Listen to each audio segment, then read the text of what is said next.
Dr. Paisley, you're here promoting this event. As we know, for Raidio Failte, it's Irish, Scots, Gaelic, Ulster Scots mixing together.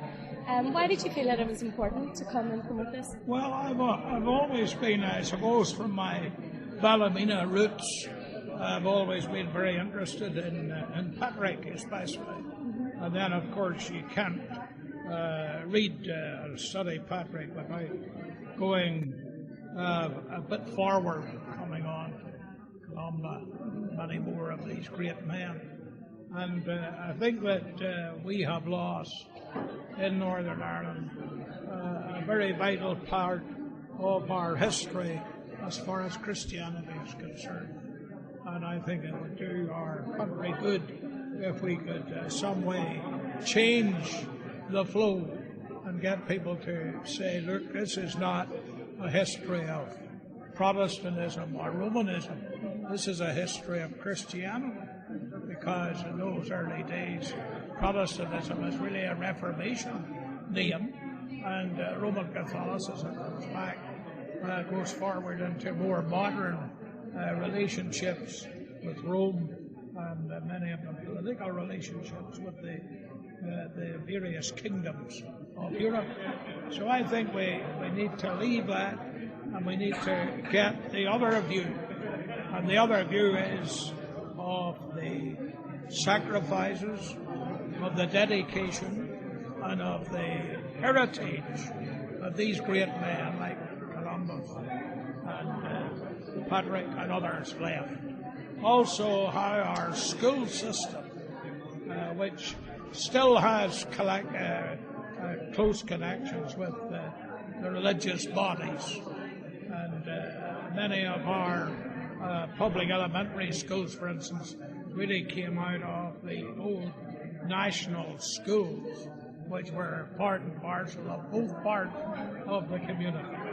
And I think that we need to remember that, and we need to remember that the Christianity of those days was a Christianity of the Bible that these men translated and brought to us. And that Bible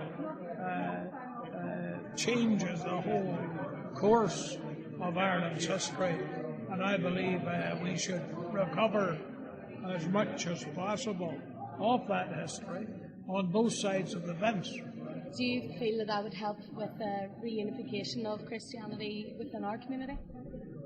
Well, it might, and it might not, because Ulster people are strange people. I mean, I have DUP people who object to me wearing St. Patrick's shamrock on St. Patrick's Day, and I have people in my own party who objected because I said we should make it a public holiday. So when you have that on your own side of the fence, you know there are difficulties. But I think that is wearing away. I mean, I would say 25 years ago, you couldn't have had a meeting like this. Yeah. You know, and if it had been a meeting like this, it would have been a clearly meeting either for Protestants alone or for Roman Catholics alone. We've got over that now. Yeah. You mentioned earlier on our young people and encouraging them to progress forward, and things like this, cultural events being important as part of that process. Well, I think that the sad thing, you see, about this was that when De Valera took over the south of Ireland, he had a difficulty because his own side was divided.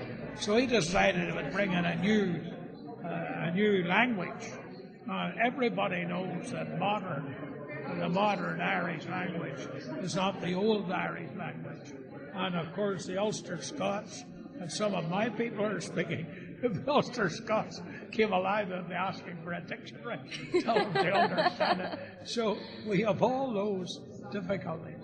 But I think that there has come now a lot of young people who you could get a great kick out of this, because the places where these people spread their news and their interpretations of gospel are right at our feet, so we can get to it. This thing tonight brings from the Dark Ages some of the most delightful statements. And I think that that is a very, very good thing for our young people. But it'll not be in my generation now that this will happen, but it started. And I think that's a very good thing. And I would be very delighted to see that.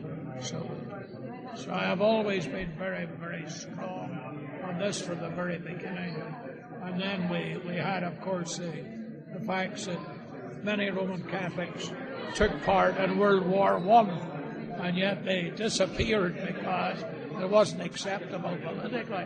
But that has changed. And now we have, for the first time, the representatives of the southern government with us at the Ulster Tower at the Somme, which is a very big break. And I think that's another good omen for the future.